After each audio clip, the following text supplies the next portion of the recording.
Inatasan na ni Pangulo Aquino ang ilang miyembro ng kanyang gabinete na pag-aralan kung pwede bang magamit ang Malampaya Funds para maibsan ang dagdag singil sa kuryente.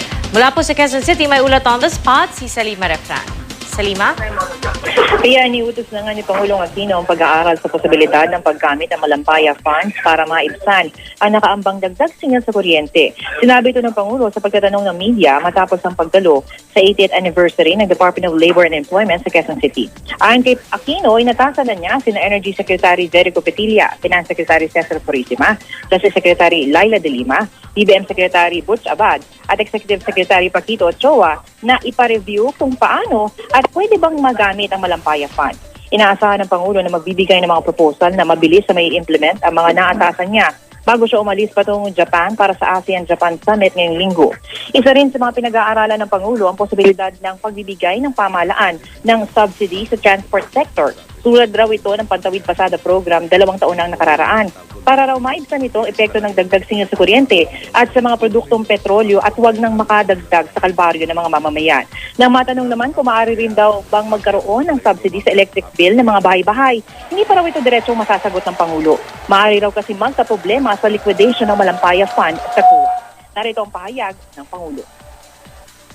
Ay hirap mag-speculate, no? Dahil yung, if I say yes, kagad, yung marami public funds yung Malampaya, accounting of the same, pag masadong diffuse yung pag-i-implement ito, baka mahirapan tayo sa liquidation, etc. So that has to be studied exactly how it can cushion. No? First, if it can, and how it will actually cushion. So I'm awaiting the proposals from the secretaries I mentioned. Samantala, Pia, naniniwala naman ang Pangulo na sa pagkakapirma ng Power Sharing Annex ay mapapabilis na ang pagdadraft ng Bangsamoro Basic Law. Pero aminado ang Pangulo na baka magkaroon ng balakid sa Normalization Annex.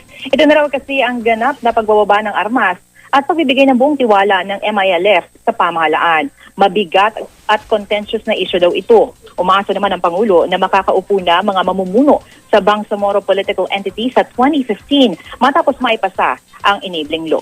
Pero bago nito, Pia, pinapurihan ng Pangulo si DOLE Secretary Rosalinda Baldos at ang mga kawani ng DOLE.